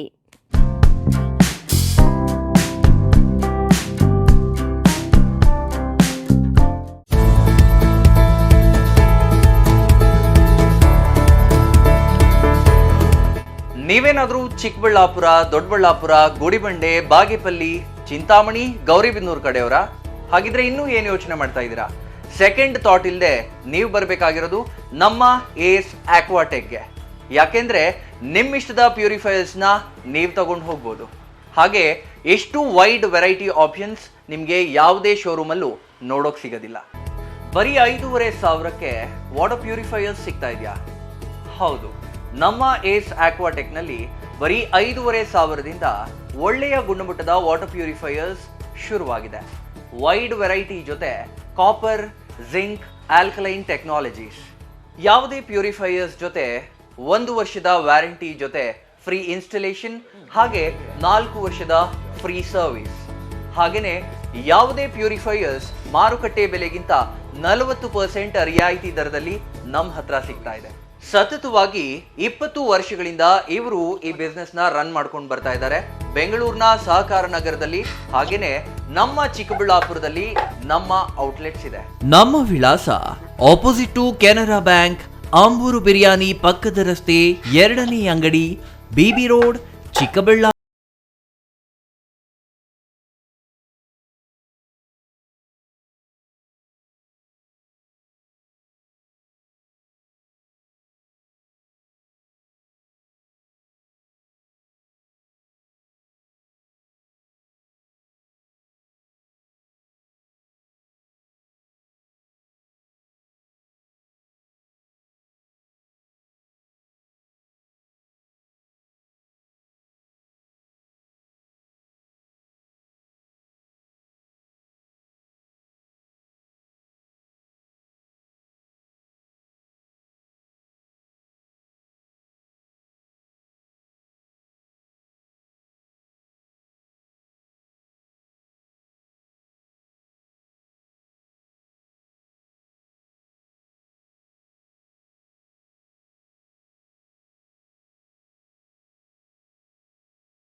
ವಿರಾಮದ ನಂತರ ಸಿಟಿವಿ ನ್ಯೂಸ್ಗೆ ಮತ್ತೆ ಸ್ವಾಗತ.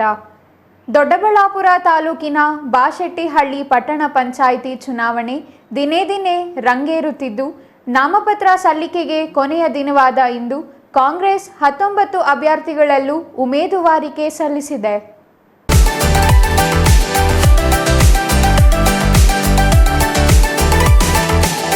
ದೊಡ್ಡಬಳ್ಳಾಪುರ ತಾಲೂಕಿನ ಬಾಶೆಟ್ಟಿಹಳ್ಳಿ ಪಟ್ಟಣ ಪಂಚಾಯಿತಿ ಚುನಾವಣೆ ದಿನೇ ದಿನೇ ರಂಗೇರುತ್ತಿದ್ದು, ನಾಮಪತ್ರ ಸಲ್ಲಿಕೆಗೆ ಕೊನೆಯ ದಿನವಾದ ಇಂದು ಕಾಂಗ್ರೆಸ್ 19 ಅಭ್ಯರ್ಥಿಗಳಲ್ಲೂ ಉಮೇದುವಾರಿಕೆ ಸಲ್ಲಿಸಿದೆ.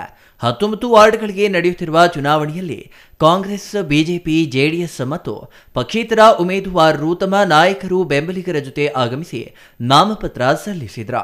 ನಾಮಪತ್ರಕ್ಕೆ ಕೊನೆಯ ದಿನವಾದ ಇಂದು ಕಾಂಗ್ರೆಸ್ನ 19 ಅಭ್ಯರ್ಥಿಗಳು ಮಾಜಿ ಶಾಸಕ ವೆಂಕಟರಮಣಯ್ಯ ಸಮ್ಮುಖದಲ್ಲಿ ಬ್ಯಾಂಕ್ ಸರ್ಕಲ್ ಬಳಿಯ ಆಂಜನೇಯ ದೇಗುಲ ಬಳಿ ಜಮಾಯಿಸಿ ಪೂಜೆ ಸಲ್ಲಿಸಿದ್ರ. ನಾರಾಯಣಸ್ವಾಮಿ ಅಂತ ಅಲ್ಲಿ ಸ್ಪರ್ಧೆ ಮಾಡಿದ್ರು, ಅವರು ಸೋತಿದ್ದಾರೆ. ನಮ್ಮ ಕಾಂಗ್ರೆಸ್ ಅಭ್ಯರ್ಥಿ ಗೆದ್ದಿದ್ದಾರೆ. ಇದೇ ಸಾಕು ಸೂಚನೆ, ಇದು ಮುನ್ಸೂಚನೆ, ನಮ್ಗೆ ಶುಭ ಸೂಚನೆ. ನಮ್ಮ ಪಕ್ಷಕ್ಕೆ ಮತದಾರರಿಗೆ ನಾವು ಪ್ರಾಮಾಣಿಕವಾಗಿ ಅವರು ಏನು ಕುಂದುಕೊರತೆಗಳಿದಾವೋ, ಅವರ ಸಮಸ್ಯೆಗಳಿದಾವೋ ಅದನ್ನ ಬಗೆಹರಿಸೋದಕ್ಕೆ ನಮ್ಮ ಏನು 19 ಜನ ಅಭ್ಯರ್ಥಿಗಳು ಇವತ್ತು ನಾಮಪತ್ರ ಸಲ್ಲಿಸಿದ್ದಾರೆ. ಅವ್ರು ಗೆದ್ದ ನಂತರ ಇಲ್ಲಿನ ಸ್ಥಳೀಯ ಸಮಸ್ಯೆಗಳನ್ನು ಈಗಾಗಲೇ ನಾವೆಲ್ಲ ಒಂದು ಪಟ್ಟಿ ಮಾಡಿದ್ದೀವಿ. ಬಳಿಕ ಮೆರವಣಿಗೆ ಮೂಲಕ ಚುನಾವಣಾಧಿಕಾರಿ ಕಚೇರಿಗೆ ಆಗಮಿಸಿ ನಾಮಪತ್ರ ಸಲ್ಲಿಸಿದ್ರ. ಅಪಾರ ಸಂಖ್ಯೆಯಲ್ಲಿ ಕಾರ್ಯಕರ್ತರು ಸೇರಿದ್ರ. ಇನ್ನು ಮೆರವಣಿಗೆಯಲ್ಲಿ ಮುಖಂಡರಾದ ಚುಂಚೇಗೌಡ, ಲಕ್ಷ್ಮೀಪತಿ, ಅಂಜನಮೂರ್ತಿ, ಬೈರೇಗೌಡ, ಆದಿತ್ಯ, ನಾಗೇಶ್ ಮತ್ತಿತರರು ಇದ್ರ. ಯಾವುದೇ ಅಹಿತಕರ ಘಟನೆ ನಡೆಯದಂತೆ ಪೊಲೀಸ್ ಬಂದೋಬಸ್ತ್ ಮಾಡಲಾಗಿತ್ತು. ಡಿಸೆಂಬರ್ 10 ನಾಮಪತ್ರಗಳ ಪರಿಶೀಲನೆ ನಡೆಯಲಿದೆ. ಡಿಸೆಂಬರ್ 12ರಂದು ಉಮೇದುವಾರಿಕೆಗಳನ್ನು ಹಿಂತೆಗೆದುಕೊಳ್ಳಲು ಕೊನೆಯ ದಿನವಾಗಿದೆ. Mahesh, CTV news, Doddaballapur.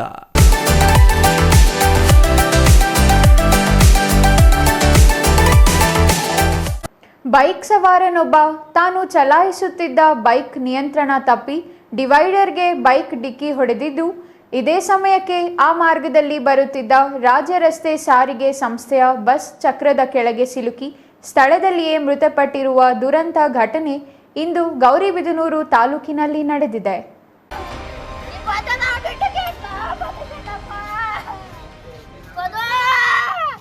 Bike ಸವಾರನ ನಿಯಂತ್ರಣ ತಪ್ಪಿ ರಸ್ತೆಯ ಪಕ್ಕದ ಡಿವೈಡರ್ಗೆ ಬೈಕ್ ಡಿಕ್ಕಿ ಹೊಡೆದು ಮುಂದೆ ಬರ್ತಿದ್ದ ಸಾರಿಗೆ ಬಸ್ಗೆ ಸಿಕ್ಕಿ ಸ್ಥಳದಲ್ಲೇ ಮೃತಪಟ್ಟಿರುವ ಘಟನೆ ಗೌರಿಬಿದನೂರು ತಾಲೂಕಿನ ಕಾದಲ್ವೇಣಿ ಗ್ರಾಮದ ಬಳಿ ನಡೆದಿದೆ.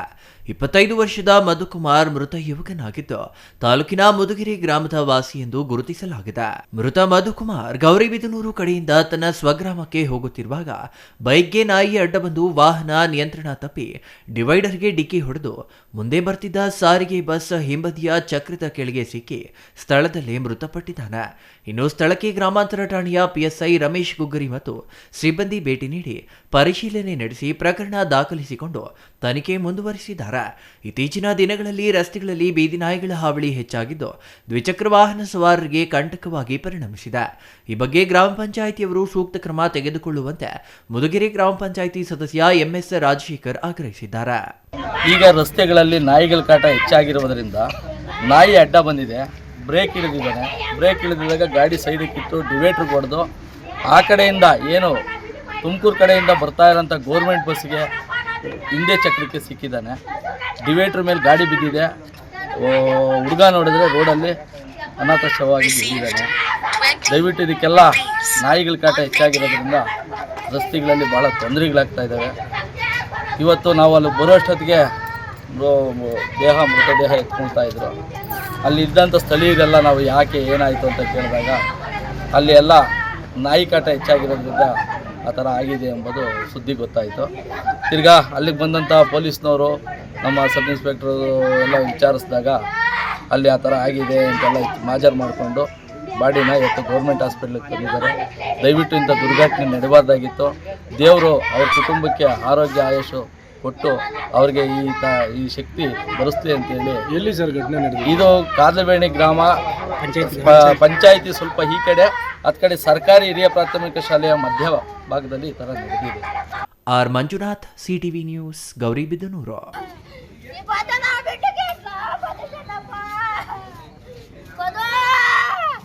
ಕೋಲಾರ ಜಿಲ್ಲಾ ಬಿಜೆಪಿ ಘಟಕದಿಂದ ಎತ್ತಿನ ಬಂಡಿ ಸಮೇತ ರಾಜ್ಯ ಸರ್ಕಾರದ ಕೃಷಿ ವಿರೋಧಿ ನೀತಿ ಖಂಡಿಸಿ ಇಂದು ಪ್ರತಿಭಟನೆ ನಡೆಸಲಾಯಿತು.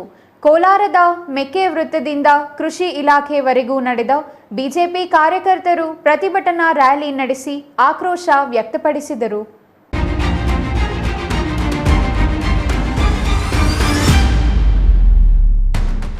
ರಾಜ್ಯ ಕಾಂಗ್ರೆಸ್ ಸರ್ಕಾರದ ಕೃಷಿ ವಿರೋಧಿ ನೀತಿ ಖಂಡಿಸಿ ಕೋಲಾರ ಜಿಲ್ಲಾ ಬಿಜೆಪಿಯಿಂದ ಇಂದು ಪ್ರತಿಭಟನೆ ನಡೆಸಲಾಯಿತು. ಮೆಕ್ಕೆ ವೃತ್ತದಿಂದ ಕೃಷಿ ಇಲಾಖೆವರೆಗೂ ರ್ಯಾಲಿ ನಡೆಸಿದ ಪ್ರತಿಭಟನಾಕಾರರು ರ್ಯಾಲಿಯಲ್ಲಿ ಮುಖ್ಯಮಂತ್ರಿ ಸಿದ್ದರಾಮಯ್ಯ ವೇಷ ಧರಿಸಿ ನಾಟಿ ಕೋಳಿಗಳನ್ನು ಕತ್ತಿಗೆ ಹಾಕಿ ಪ್ರತಿಭಟನೆ ಮಾಡಿ ಆಕ್ರೋಶ ವ್ಯಕ್ತಪಡಿಸಿದ್ರು. ಇನ್ನು ಮಧ್ಯ ರಸ್ತೆಯಲ್ಲಿಯೇ ಟೇಬಲ್ ಹಾಕಿ ಕುಳಿತು ಮುಖ್ಯಮಂತ್ರಿ ಉಪಮುಖ್ಯಮಂತ್ರಿ ವೇಷ ಹಾಕಿ ನಾಟಿ ಕೋಳಿ ತಿನ್ನುವ ಅಣಕು ಪ್ರದರ್ಶನ ಮಾಡಿದ್ರು. ರಾಜ್ಯದಾದ್ಯಂತ ಇರುವ ರೈತರ ಸಮಸ್ಯೆಗಳ ಬಗ್ಗೆ ಅಧಿವೇಶನದಲ್ಲಿ ಗಮನ ಸೆಳೆಯುವ ದೃಷ್ಟಿಯಿಂದ ಅನ್ನದಾತರ ಪರವಾಗಿ ಇಂದು ರಾಜ್ಯದಾದ್ಯಂತ ಹೋರಾಟ ನಡೆಸುತ್ತಿದ್ದು, ಕಬ್ಬು ಬೆಳೆದ ರೈತ ಸಂಕಷ್ಟದಲ್ಲಿದ್ದಾನೆ. ಸೋಯಾಬೀನ್ ಬೆಳೆದ ರೈತನ ನೆರವಿಗೆ ಸರ್ಕಾರ ಬರಬೇಕು. ಈರುಳ್ಳಿ ಬೆಳೆದ ರೈತರು ಕಣ್ಣೀರು ಹಾಕ್ತಿದ್ದಾರೆ. ರಾಗಿ, ಟೊಮೆಟೊ ಬೆಳೆದ ರೈತರ ನೆರವಿಗೆ ಸರ್ಕಾರ ಬರಬೇಕು. ಆದರೆ ಈ ಸರ್ಕಾರಕ್ಕೆ ಯಾವುದೇ ಸಮಸ್ಯೆ ಬಗ್ಗೆ ಗಮನವಿಲ್ಲ. ಕೇವಲ ನಾಟಿ ಕೋಳಿ, ಮೀನು ತಿನ್ನೋದ್ರಲ್ಲಿಯೇ ಕಾಲ ಕಳೆಯುತ್ತಿದ್ದಾರೆ ಎಂದು ಪ್ರತಿಭಟನಾಕಾರರು ಲೇವಡಿ ಮಾಡಿದ್ರು. ನಿಮ್ಮನ್ನು ಏನು ಪರವಾಗಿಲ್ಲ ಅಂತಾರೆ, ಆದರೆ ಇವತ್ತು ಏನಾದರೂ ನೀವು ಈ ವ್ಯವಸ್ಥೆಯನ್ನು ಹಾಳು ಮಾಡ್ತಾ ಇದ್ದೀರಿ. ಇವತ್ತು ರೈತ ವಿರೋಧಿ, ಜನ ವಿರೋಧಿ. ಇವತ್ತು ಅಧಿಕಾರ ಕೋಳಿ ಸಾರು ತಿನ್ನೋದೇ ನಿಮ್ಗೆ ಹೆಚ್ಚಾಗೋದ್ರೆ ರೈತರ ಬಗ್ಗೆ ನೀವು ಸ್ವಲ್ಪ ಅನುಕಂಪ ಇಲ್ಲ. ಫ್ಲಡ್ಸ್ ಬಂತು, ನೂರಾರು ಜನ ರೈತರ ತೋಟ ಬೆಳೆಗಳ ಹಾಳಾಗಿದೆ, ಕೃಷಿ ಬೆಳೆಗಳ ಹಾಳಾಗಿದೆ, ಹೊಲಗಳ ಹಾಳಾಗಿದೆ. ರಾಗಿ ಬೆಳೆ ಇಲ್ಲ, ಜೋಳ ಬೆಳೆ ಇಲ್ಲ, ಅವರೇ ಬೆಳೆ ಇಲ್ಲ. ಇವತ್ತು ಅಂಥ ಪರಿಸ್ಥಿತಿಯಲ್ಲೂ ಸಹ ನೀವು ಮೋಜು ಮಸ್ತು ಮಾಡ್ತಾ ಇದ್ದೀರಿ ಅಂದರೆ ಈ ಕೂಡಲೇ ಎಚ್ಚೆತ್ಕೋಬೇಕು. ರೈತರಿಗೆ ಸಹಾಯಧನ ಬಿಡುಗಡೆ ಮಾಡಬೇಕಂತ ಈ ಮೂಲಕ ಎಚ್ಚರಿಕೆ ನೀಡ್ತಾ ಇದ್ದೀವಿ. ಕಾಂಗ್ರೆಸ್ ಸರ್ಕಾರ ಕೂಡಲೇ ರೈತನ ನೆರವಿಗೆ ಬರಬೇಕು. ರೈತರು ಬೆಳೆದ ಉತ್ಪನ್ನಗಳ ಖರೀದಿ ಕೇಂದ್ರ ತೆರೆಯಬೇಕು. 24 ಲಕ್ಷ ಹೈನೋದ್ಯಮ ಕುಟುಂಬಗಳ 620 ಕೋಟಿ ಪ್ರೋತ್ಸಾಹಧನ ಕೂಡಲೇ ಬಿಡುಗಡೆ ಮಾಡಬೇಕು. ಹಾಲು ಉತ್ಪಾದಕರಿಗೆ ಚುನಾವಣಾ ಪ್ರಣಾಳಿಕೆಯಲ್ಲಿ ಲೀಟರ್ಗೆ 7 ರು ಪ್ರೋತ್ಸಾಹಧನ ನೀಡುವುದಾಗಿ ಹೇಳಿದ್ದು 5 ರೂಪಾಯಿ ಕೂಡ ಉತ್ಪಾದಕರಿಗೆ ನೀಡುತ್ತಿಲ್ಲ. ಜನವಿರೋಧಿ, ರೈತ ವಿರೋಧಿ ನೀತಿಗಳಿಂದ ರಾಜ್ಯವನ್ನ ಕಾಂಗ್ರೆಸ್ ಸರ್ಕಾರ ದಿವಾಳಿ ಮಾಡುತ್ತಿದೆ ಎಂದು ಆಕ್ರೋಶ ವ್ಯಕ್ತಪಡಿಸಿದ್ರ. Eshwar, CTV news, Kolar.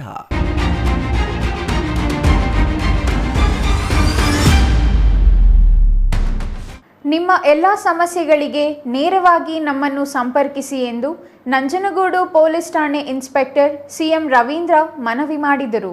ನಂಜನಗೂಡು ನಗರದ ಟೀಚರ್ಸ್ ಕಾಲೋನಿಯಲ್ಲಿ ಮೈಸೂರು ಜಿಲ್ಲಾ ಪೊಲೀಸ್, ನಂಜನಗೂಡು ಪಟ್ಟಣ ಪೊಲೀಸ್ ಠಾಣೆ, ನಂಜನಗೂಡು ಉಪವಿಭಾಗದಿಂದ ಮನೆ ಮನೆಗೆ ಪೊಲೀಸ್ ಕಾರ್ಯಕ್ರಮ ಉದ್ಘಾಟಿಸಿ ಅವರು ಮಾತನಾಡಿದರು.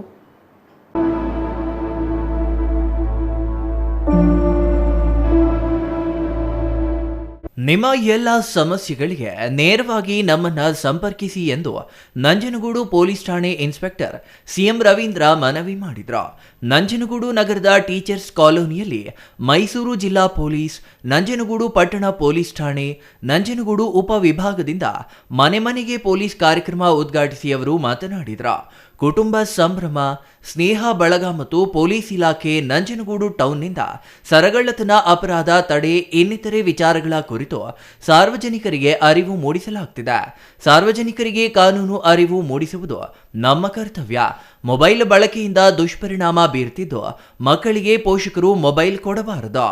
ಸಾಧ್ಯವಾದಷ್ಟು ಮನೆಗಳ ಮುಂದೆ ಸಿಸಿ ಕ್ಯಾಮೆರಾಗಳನ್ನು ಅಳವಡಿಸಿಕೊಳ್ಳಬೇಕು.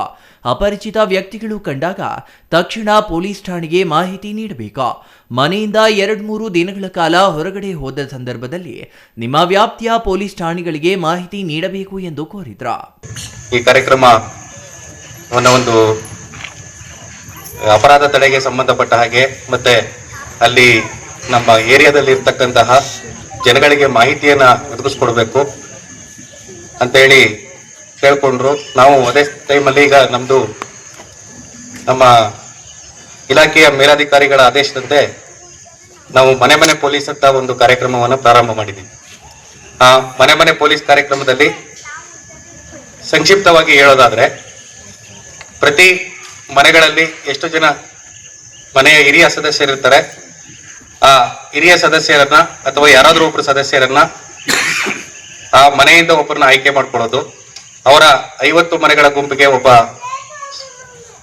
ಗುಂಪಿನ ನಾಯಕರನ್ನಾಗಿ ನೀವೇ ಆಯ್ಕೆ ಮಾಡಿಕೊಂಡು ಅವ್ರ ಮೂಲಕ ಪೊಲೀಸ್ ಇಲಾಖೆಯನ್ನ ಅಥವಾ ವ್ಯವಸ್ಥೆಯನ್ನ ಮತ್ತೆ ನಿಮಗಿರ್ತಕ್ಕಂತಹ ಸ್ಥಳೀಯ ಸಮಸ್ಯೆಗಳ ಬಗ್ಗೆ ನಮ್ಮಗಳ ಗಮನವನ್ನ ಸೆಳೆಯೋದ್ರ ಜೊತೆಗೆ ಈ ನಿಮ್ಮ ಏರಿಯಾದಲ್ಲಿ ಯಾರು ಮನೆ ಮನೆ ಪೊಲೀಸ್ ಸಿಬ್ಬಂದಿಗಳಿದ್ದಾರೆ ಅವರುಗಳು ಮೂಲಕ ಪೊಲೀಸರನ್ನ ನೀವು ಜನಸ್ನೇಹಿಯಾಗಿ ತಲುಪುವಂತಹ ವ್ಯವಸ್ಥೆಯನ್ನ ಮಾಡಬೇಕು ಅಂತಕ್ಕಂಥ ಉದ್ದೇಶದಿಂದ ಈ ಒಂದು ಯೋಜನೆಯನ್ನ ಮಾಡಿದ್ದಾರೆ. ತುರ್ತು ಸಂದರ್ಭಗಳಲ್ಲಿ 112ಗೆ ಕರೆ ಮಾಡುವಂತೆ ತಿಳಿಸಿದ್ರ.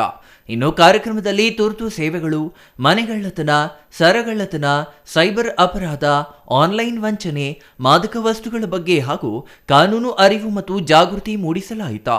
ಈ ಸಂದರ್ಭದಲ್ಲಿ ಎಎಸ್ಐ ದೇವರಾಜು, ಮಂಜುನಾಥ್, ಲಿಂಗೇಗೌಡರು, ಸಿಬ್ಬಂದಿ ಕೃಷ್ಣ, ಮುರಳೀಧರ್, ತಿಮ್ಮಯ್ಯ, ಶಿವಕುಮಾರ್ ಇನ್ನೂ ಹಲವರು ಹಾಜರಿದ್ದರು. Kumar, CTV news, ನಂಜನಗೂಡ.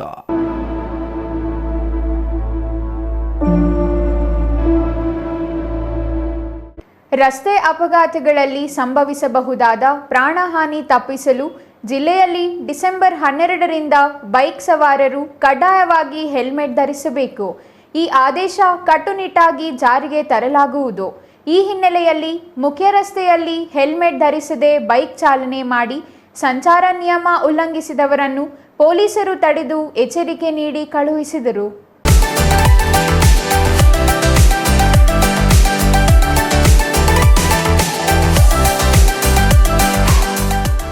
ಬಾಗೇಪಲ್ಲಿ ಮುಖ್ಯ ರಸ್ತೆಯಲ್ಲಿ ಹೆಲ್ಮೆಟ್ ಧರಿಸದೆ ಬೈಕ್ ಚಾಲನೆ ಮಾಡಿ ಸಂಚಾರಿ ನಿಯಮ ಉಲ್ಲಂಘಿಸಿದವರನ್ನ ಪೊಲೀಸರು ತಡೆದು ಎಚ್ಚರಿಕೆ ನೀಡಿ ಕಳುಹಿಸಿದ್ರ. ಈ ಕುರಿತು ಸಬ್ ಇನ್ಸ್ಪೆಕ್ಟರ್ ಸುನಿಲ್ ಮಾತನಾಡಿ, ಬೈಕ್ ಸವಾರರು ಕಡ್ಡಾಯವಾಗಿ ಹೆಲ್ಮೆಟ್ ಧರಿಸಬೇಕು. ಹೆಲ್ಮೆಟ್ ಧರಿಸುವುದರಿಂದ ಅಮೂಲ್ಯ ಜೀವ ಮತ್ತು ಜೀವನ ಎರಡೂ ಉಳಿಯಲಿದೆ, ಪ್ರಾಣಾಪಾಯಗಳು ತಪ್ಪುತ್ತವೆ ಎಂದ್ರ. ತಗೊಂಡೋಗ್ಬೇಕು, ಇಲ್ಲ ಅಂತಂದ್ರೆ ವಿತೌಟ್ ಫೈನ್ ಗಾಡಿ ಬಿಡಲ್ಲ. ನಾಳೆನೂ ನೀವು ವಿತೌಟ್ ಹೆಲ್ಮೆಟ್ ಬರ್ತೀರಾ, ನಾಳೆನೂ ಫೈನ್ ಹಾಕ್ತೀವಿ. ನಾಡಿದ್ದು ಬರ್ತೀರಾ, ನಾಡಿದ್ದು ಫೈನ್ ಹಾಕ್ತೀವಿ. ಹೆಲ್ಮೆಟ್ ತಗೊಂಡ್ರೆ ಇವಾಗ ಹೆಲ್ಮೆಟ್ ತಗೊಂಡು ನಿಮ್ಮ ಗಾಡಿಗಳು ನೀವು ತಗೊಂಡು ಹೋಗ್ಬೋದು. ಅರ್ಥ ಆಯ್ತಾ? ಹೆಲ್ಮೆಟ್ ತಗೊಂಡ್ಬಂದು ಗಾಡಿ ತಗೊಂಡೋಗಿ ನಡೀರಿ. Circle inspector Prashant Varni, sub inspector Sunil, ಸಹಾಯಕ sub inspector K Srinivas, Anand ಹಾಗೂ ಪೊಲೀಸ್ ಪೇದೆಗಳಾದ ಮಧುಸೂದನ್ ರಸ್ತೆಗಿಳಿದು ವಾಹನ ಸವಾರರಲ್ಲಿ ಹೆಲ್ಮೆಟ್ ಬಗ್ಗೆ ಜಾಗೃತಿ ಮೂಡಿಸಿದ್ರ. ಪಟ್ಟಣದ ಮುಖ್ಯ ರಸ್ತೆಯ ತಾಲೂಕು ಕಚೇರಿಯ ಮುಂದೆ ಹೆಲ್ಮೆಟ್ ಧರಿಸದ ಹಾಗೂ ವಾಹನ ಚಾಲನೆ ಮಾಡುವಾಗ ಮೊಬೈಲ್ ಬಳಕೆ, ಟ್ರಿಬಲ್ ರೈಡಿಂಗ್ ಸೇರಿದಂತೆ ಇನ್ನಿತರೆ ಸಂಚಾರ ನಿಯಮ ಉಲ್ಲಂಘಿಸಿದ ವಾಹನ ಸವಾರರನ್ನ ತಡೆದ ಪೊಲೀಸರು ಅವರ ವಾಹನಗಳನ್ನು ವಶಕ್ಕೆ ಪಡೆದ್ರ. ನಂತರ ಪ್ರತಿಯೊಬ್ಬರಿಗೂ 500 ರೂಪಾಯಿ ದಂಡ ವಿಧಿಸಿ ವಾಹನಗಳನ್ನು ಬಿಟ್ಟು ಕಳಿಸಿದ್ರ. ಡಿಸೆಂಬರ್ 12ರಂದು ಹೆಲ್ಮೆಟ್ ಧರಿಸುವ ಬಗ್ಗೆ ಪ್ರಚಾರ ಮಾಡಿ ಕಡ್ಡಾಯ ಮಾಡಲಾಗುವುದು. ನಂತರ ಹೆಲ್ಮೆಟ್ ಧರಿಸದ ಹಾಗೂ ಸಂಚಾರಿ ನಿಯಮಗಳನ್ನು ಉಲ್ಲಂಘಿಸಿದವರ ವಿರುದ್ಧ ಕಾನೂನು ಕ್ರಮ ಜರುಗಿಸಲಾಗುವುದು ಎಂದು ಸರ್ಕಲ್ ಇನ್ಸ್ಪೆಕ್ಟರ್ ಪ್ರಶಾಂತ್ ವರ್ಣಿ ತಿಳಿಸಿದ್ರ. Ganesh R, CTV news, Bagepalli.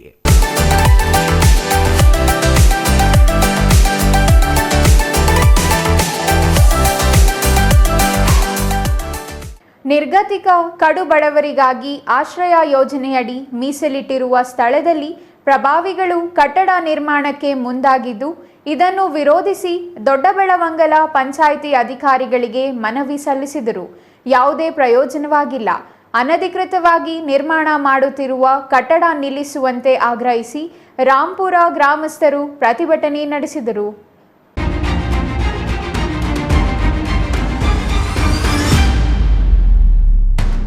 Doddaballapura ತಾಲೂಕಿನ ದೊಡ್ಡಬೆಳವಂಗಲ ಹೋಬಳಿಯ ರಾಂಪುರ ಗ್ರಾಮದ ಸರ್ವೆ ನಂಬರ್ 129ರಲ್ಲಿ ಒಟ್ಟು 3 ಎಕರೆ 9 ಗುಂಟೆ ಜಾಗವಿದ್ದು, ಈ ಜಾಗದಲ್ಲಿ 2 ಎಕರೆ ಪ್ರದೇಶವನ್ನ ಆಶ್ರಯ ಯೋಜನೆಗೆ ಮೀಸಲಿಡಲಾಗಿದ್ದು, ಈ ಸಂಬಂಧ ಜಿಲ್ಲಾಧಿಕಾರಿಗಳು ಆದೇಶ ನೀಡಿದ್ದಾರೆ.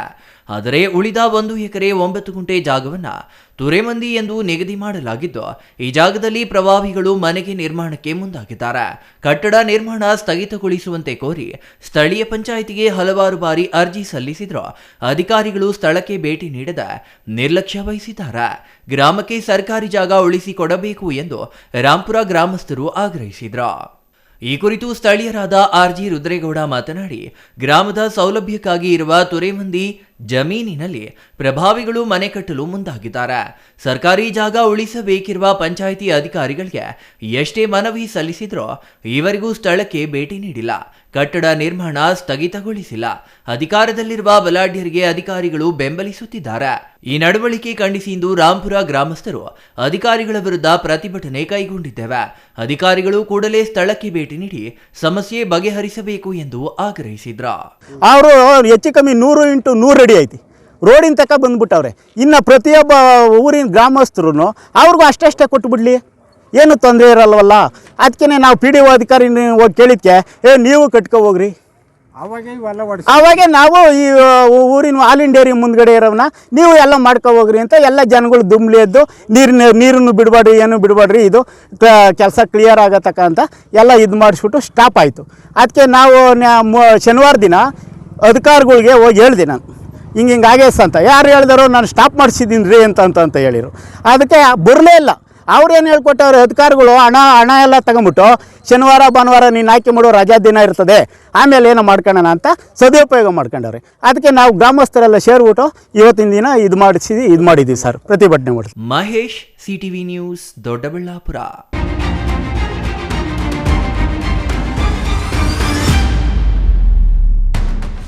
ಜನವರಿ 25ರಂದು ನಡೆಯುವ ರಾಷ್ಟ್ರೀಯ ಮತದಾರರ ದಿನಾಚರಣೆ ಅಂಗವಾಗಿ ಶಾಲಾ ಕಾಲೇಜುಗಳ ವಿದ್ಯಾರ್ಥಿಗಳಿಗೆ ತಾಲೂಕು ಮಟ್ಟದ ವಿವಿಧ ಸ್ಪರ್ಧೆಗಳನ್ನು ಇಂದು ಆಯೋಜಿಸಲಾಗಿತ್ತು.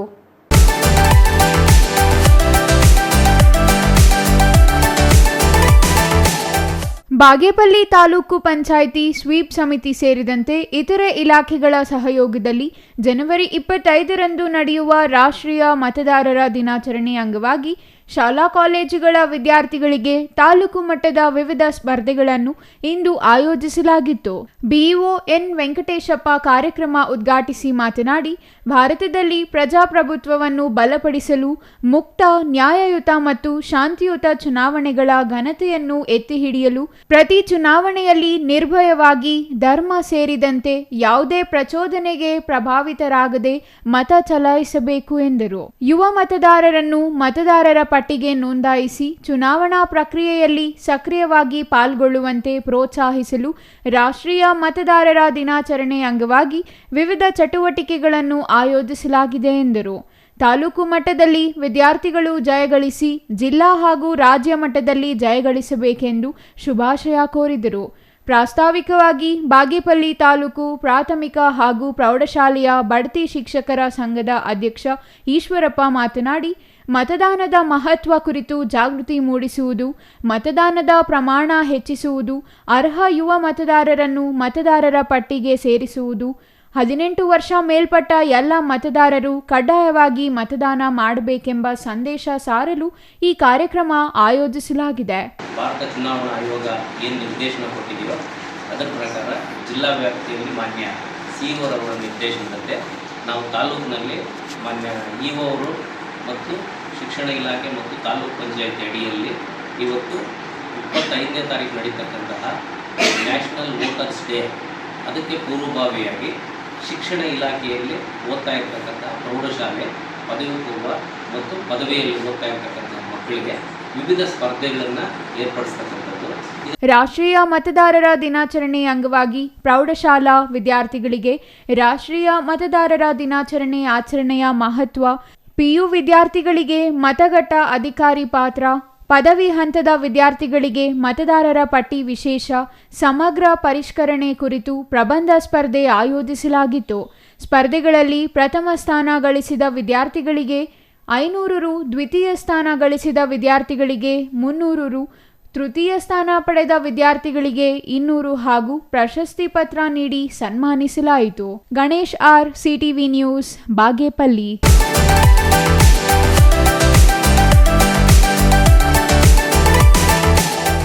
ರೈತರ ಜ್ವಲಂತ ಸಮಸ್ಯೆಗಳನ್ನು ಬಗೆಹರಿಸಲು ಸರ್ಕಾರಗಳು ಸಂಪೂರ್ಣ ವಿಫಲವಾಗಿದ್ದು, ಇವುಗಳ ವಿರುದ್ಧ ಧ್ವನಿ ಎತ್ತಲು ಡಿಸೆಂಬರ್ 10ರಂದು ಬೆಳಗಾವಿ ಚಲೋ ಹಮ್ಮಿಕೊಳ್ಳಲಾಗಿದೆ ಎಂದು ರಾಜ್ಯ ರೈತ ಸಂಘ ಹಾಗೂ ಹಸಿರು ಸೇನೆ ಜಿಲ್ಲಾಧ್ಯಕ್ಷ ಎಚ್.ಪಿ. ರಾಮನಾಥ್ ಹೇಳಿದರು.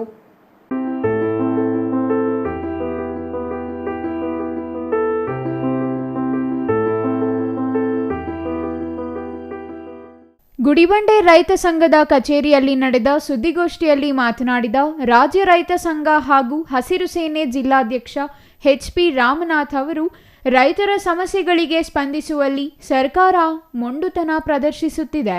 ನಿರಂತರ ಹೋರಾಟಗಳ ಮೂಲಕ ಸರ್ಕಾರವನ್ನು ಎಚ್ಚರಿಸುವ ಕೆಲಸ ಮಾಡುತ್ತಿದ್ದರೂ ಅಧಿಕಾರಿಗಳು ಮತ್ತು ಜನಪ್ರತಿನಿಧಿಗಳು ಎಚ್ಚೆತ್ತುಕೊಳ್ಳುತ್ತಿಲ್ಲ. ಕಳೆದ ಚಳಿಗಾಲದ ಅಧಿವೇಶನದಲ್ಲೂ ಬೆಂಬಲ ಬೆಲೆ ಹಾಗೂ ಕಬ್ಬು ಬೆಳೆಗಾರರ ಸಮಸ್ಯೆಗಳಿಗಾಗಿ ಹೋರಾಟ ನಡೆಸಲಾಗಿತ್ತು. ಇದೀಗ ಮೆಕ್ಕೆಜೋಳ ಖರೀದಿ ಕೇಂದ್ರ ಸೇರಿದಂತೆ ವಿವಿಧ ಬೇಡಿಕೆಗಳ ಈಡೇರಿಕೆಗಾಗಿ ಡಿಸೆಂಬರ್ 10ರಂದು ಬೆಳಗಾವಿ ಚಲೋ ಹಮ್ಮಿಕೊಳ್ಳಲಾಗಿದೆ. ರೈತರು ಹೆಚ್ಚಿನ ಸಂಖ್ಯೆಯಲ್ಲಿ ಭಾಗವಹಿಸಿ ಯಶಸ್ವಿಗೊಳಿಸಬೇಕೆಂದು ಮನವಿ ಮಾಡಿದರು. 10ನೇ ತಾರೀಕರಂದು ಬೆಳಗಾವಿ ವಿಧಾನಸೌಧ ಚಲೋ ಅನ್ನೋ ಒಂದು ಕಾರ್ಯಕ್ರಮವನ್ನು ಕರ್ನಾಟಕ ರಾಜ್ಯ ರೈತ ಸಂಘ ಹಾಗೂ ಹಸಿರು ಸೇನೆಯ ಕೋಡಿಹಳ್ಳಿ ಚಂದ್ರಶೇಖರ್ ನಾಯಕತ್ವದ ಸಂಘಟನೆಯು ಸಾವಿರಾರು ಸಂಖ್ಯೆಯಲ್ಲಿ ಮುತ್ತಿಗೆಯನ್ನು ಹಾಕ್ತಾ ಇದೆ. ನಮ್ಮ ಒಂದು ಹೋರಾಟ ಇಷ್ಟೇ, ಅಲ್ಲಿ ನಡೀತಕ್ಕಂಥದ್ದು MSP ಜಾರಿ ಆಗಬೇಕು. ಮತ್ತೆ ಜೋಳ ಇವತ್ತು ನೆಲಕಚ್ಚಿದೆ, ಪಾತಾಳಕ್ಕೆ ಕುಸಿದಿದೆ ಜೋಳದ ದರ. ಜೋಳದ ಖರೀದಿ ಕೇಂದ್ರವನ್ನು ಸರ್ಕಾರ ತೆರೀಬೇಕು ಮತ್ತು ಕಬ್ಬಿನ MRP MSP ನಿಗದಿ ಆಗಬೇಕು. ಅದೇ ರೀತಿಯಲ್ಲಿ ಏನಿವತ್ತು ಸರ್ಕಾರ ನಿರ್ಲಕ್ಷ್ಯ ವಹಿಸ್ತಾ ಇದೆ ಭೂ ಸ್ವಾಧೀನ ಕಾಯ್ದೆಗಳ ವಿರುದ್ಧ, ಆ ಕಾಯ್ದೆಗಳನ್ನು ವಾಪಸ್ ಪಡಿಬೇಕಂತ ಹೇಳ್ಬಿಟ್ಟು ನಾವು ಆಗ್ರಹಿಸ್ತಾ ಇದ್ವಿ. ಮತ್ತೆ ರೈತರ ಸಾಲವನ್ನು ಸಂಪೂರ್ಣ ಮನ್ನಾ ಮಾಡಬೇಕು. ಇಲ್ಲವಾದ್ರೆ ದಿನಗಳ ಬೇಡಿಕೆ ಇದು. ಸಾಕಷ್ಟು ಜನ ರೈತರು ಪ್ರಕೃತಿ ವಿಕೋಪದಿಂದ ರೈತರು ಸಾಲ ಸುಳಿಯಲು ಸಿಗಾಕೊಂಡು ಸುಮಾರು ಜನ ಈ ಸರ್ಕಾರದಲ್ಲೂ ಸಹ ಸಾವಿರಾರು ಜನ ಆತ್ಮಹತ್ಯೆಗೀಡಾಗಿರ್ತಕ್ಕಂಥದ್ದು ರಾಜ್ಯ ಸರ್ಕಾರಕ್ಕೆ ವರದಿ ಇದೆ. ಹಾಗಾಗಿ ನಾವು ಈ ಹಲವಾರು ಬೇಡಿಕೆಗಳನ್ನು ಈಡೇರಬೇಕು ಅಂತ ಹೇಳ್ಬಿಟ್ಟು ವಿಧಾನಸೌಧಕ್ಕೆ ಮುತ್ತಿಗೆ ಹಾಕಿ ಹೊರಟಿದ್ದೀವಿ. ಇನ್ನು TAPCMS ಚುನಾವಣೆ ಫಲಿತಾಂಶದ ಬಗ್ಗೆ ಪ್ರತಿಕ್ರಿಯಿಸಿದ ರಾಮನಾಥ್, ಚುನಾವಣೆಯಲ್ಲಿ ಸಂಘದಿಂದಲೂ ಅಭ್ಯರ್ಥಿಗಳನ್ನು ಕಣಕ್ಕಿಳಿಸಲಾಗಿತ್ತು. ಆದರೆ ಬೆಂಗಳೂರಿನ ರಿಯಲ್ ಎಸ್ಟೇಟ್ ಉದ್ಯಮಿಗಳು ಮತ್ತು ಸ್ಥಳೀಯರು ಸೇರಿ ಚುನಾವಣೆಯಲ್ಲಿ ಹಣದ ಹೊಳೆಯನ್ನೇ ಹರಿಸಿದ್ದರಿಂದ ನಮಗೆ ಹಿನ್ನಡೆಯಾಗಿದೆ. ಈ ಸೋಲನ್ನು ನಾವು ಸವಾಲಾಗಿ ಸ್ವೀಕರಿಸಿದ್ದು ರೈತರ ಪರ ಹೋರಾಟ ಮುಂದುವರಿಯಲಿದೆ ಎಂದರು. ತಾಲೂಕಿನಲ್ಲಿ ಎಗ್ಗಿಲ್ಲದೆ ಸಾಗುತ್ತಿರುವ ಅಕ್ರಮ ಕಲ್ಲು ಗಣಿಗಾರಿಕೆ ಬಗ್ಗೆ ತೀವ್ರ ಕಳವಳ ವ್ಯಕ್ತಪಡಿಸಿದ ಅವರು, ಸಂಜೆ ವೇಳೆ ಅತಿಯಾದ ಬ್ಲಾಸ್ಟಿಂಗ್ ನಡೆಯುತ್ತಿದ್ದು ಜನಸಾಮಾನ್ಯರಿಗೆ ತೊಂದರೆಯಾಗುತ್ತಿದೆ. ಜಿಲ್ಲಾಡಳಿತದ ಭ್ರಷ್ಟಾಚಾರವೇ ಇದಕ್ಕೆ ನೇರ ಕಾರಣ. ಈ ಬಗ್ಗೆ ಕೂಡಲೇ ಎಚ್ಚೆತ್ತುಕೊಳ್ಳದಿದ್ದರೆ ಉಗ್ರ ಹೋರಾಟ ನಡೆಸಲಾಗುವುದೆಂದು ಎಚ್ಚರಿಕೆ ನೀಡಿದರು. Satish Babu, CTV news, Gudibande.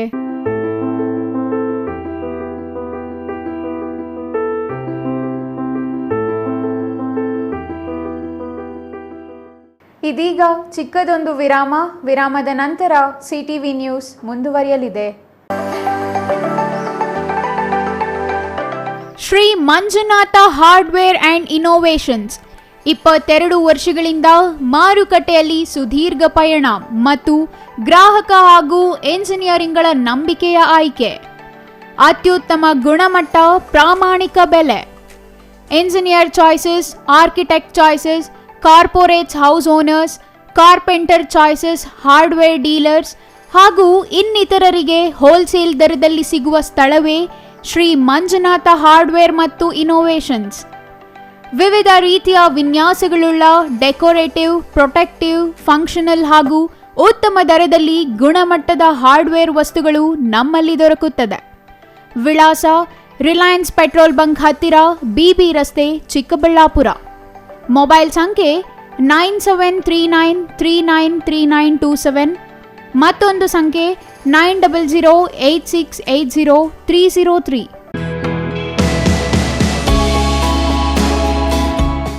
Shri ಚಾಮವಿ party hall, 4ನೇ ಮಹಡಿ, ಶ್ರೀ ಚಾಮವಿ ಕಾಂಪ್ಲೆಕ್ಸ್, ಗೆರಿಯಾ ಶೋರೂಮ್ನ ಮೇಲೆ, ನಂಬರ್ 232T, ಬಿಬಿ ರಸ್ತೆ, ಚಿಕ್ಕಬಳ್ಳಾಪುರ. ನಿಮ್ಮ ಎಲ್ಲ ಶುಭ ಕಾರ್ಯಗಳಿಗೆ ಸುಸಜ್ಜಿತ ಪಾರ್ಟಿ ಹಾಲ್ ಚಿಕ್ಕಬಳ್ಳಾಪುರದಲ್ಲಿ ಸಿದ್ಧ. ಹುಟ್ಟುಹಬ್ಬ, ನಾಮಕರಣ, ಕಾರ್ಯಕ್ರಮ ಯಾವುದೇ ಇರಲಿ, ನಿಮ್ಮ ನಿರೀಕ್ಷೆಗೆ ತಕ್ಕ ಪಾರ್ಟಿ ಹಾಲ್. ಎಸಿ ಕೇಂದ್ರೀಕೃತ ಪಾರ್ಟಿ ಹಾಲ್, ಪ್ರೊಜೆಕ್ಟರ್ ಮತ್ತು ಪರದೆಯೊಂದಿಗೆ ಸಿದ್ಧವಾಗಿದೆ. ಎಐ ಸ್ಪೀಕರ್ಗಳಿಂದ ಆವೃತ, ಲಿಫ್ಟ್ ಕೂಡ ಲಭ್ಯವಿದೆ. 100 ಕಾರ್ಗಳಿಗೆ ಪಾರ್ಕಿಂಗ್ ವ್ಯವಸ್ಥೆ, ಪವರ್ ಬ್ಯಾಕಪ್, ಜನರೇಟರ್ ಲಭ್ಯ. ಕೂಡಲೇ ಸಂಪರ್ಕಿಸಿ 9916161691 9739702077.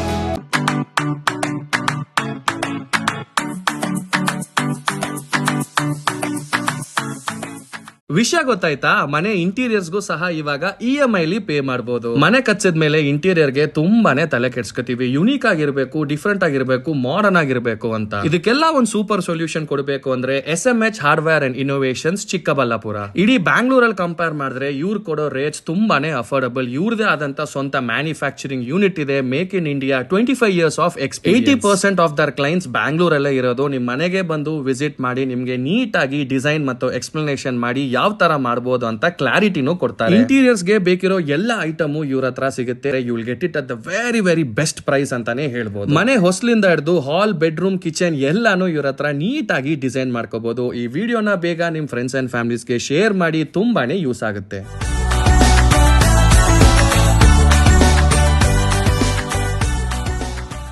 ವಿರಾಮದ ನಂತರ ಸಿಟಿವಿ ನ್ಯೂಸ್ಗೆ ಮತ್ತೆ ಸ್ವಾಗತ. ಕೊನೆಯದಾಗಿ ಮತ್ತೊಮ್ಮೆ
ಇಷ್ಟು ಈ ಹೊತ್ತಿನ ಸುದ್ದಿ.